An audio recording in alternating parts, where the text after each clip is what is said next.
Les gars, j'avais raison d'aller voir mon médecin traitant avant ce match-là. J'avais vraiment raison. Ces médicaments, vous voyez, ça va me faire énormément du bien. C'est pas possible. Comment on peut faire? Tu es mené 1-0. Tu fais les remplacements en sortant un milieu du terrain pour faire entrer un attaquant et sortir un attaquant pour faire entrer l'autre. Ok, le changement coaching a gagné là.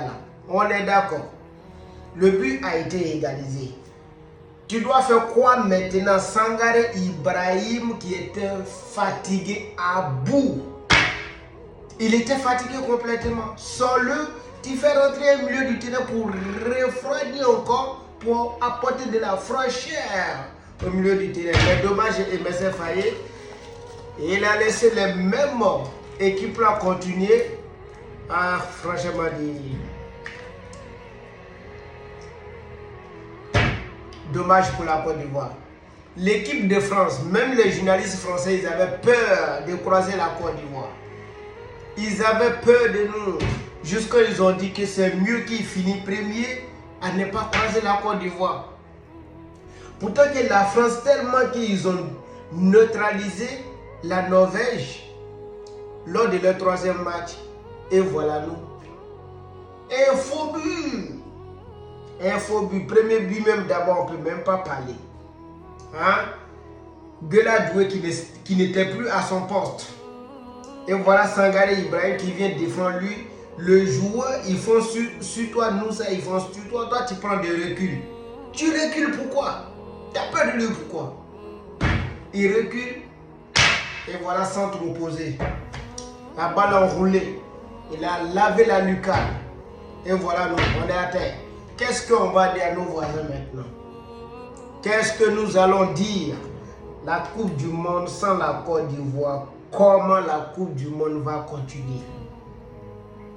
La Coupe du Monde sans la Côte d'Ivoire. Amad Diallo qui est venu, il a marqué un super but.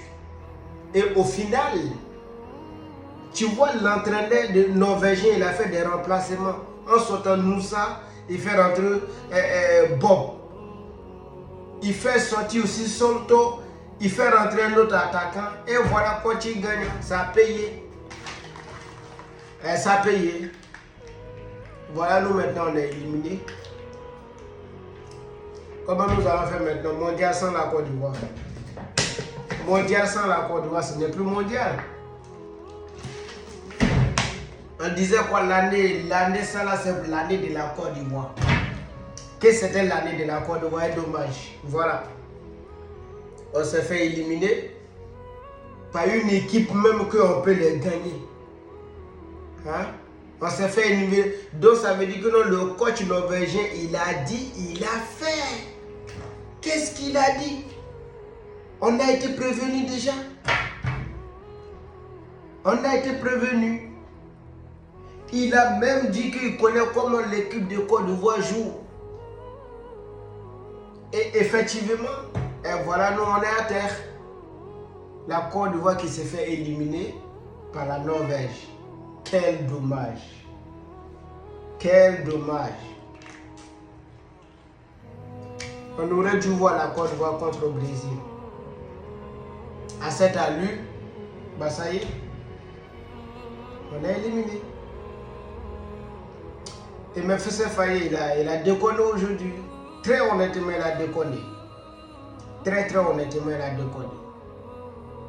Evan Ndika, on sait qu'il était blessé. Tu as dit dans la conférence de presse qu'il est à 100% maintenant.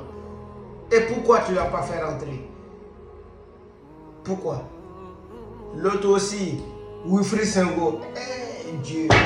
Si Wilfried Senghor était là sur le côté de Gueladoué, Gueladoué nous a impressionnés. Il nous a mis dans le problème, Gueladoué.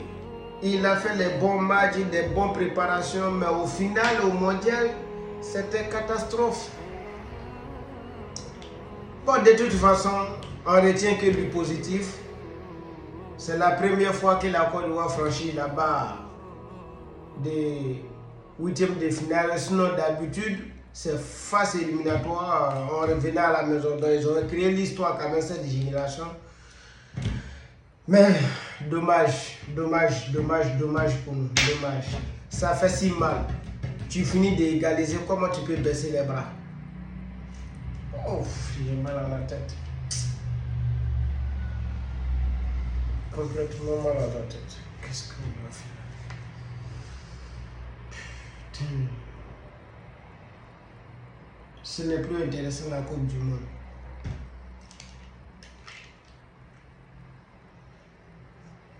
C'est plus intéressant. Ça y est.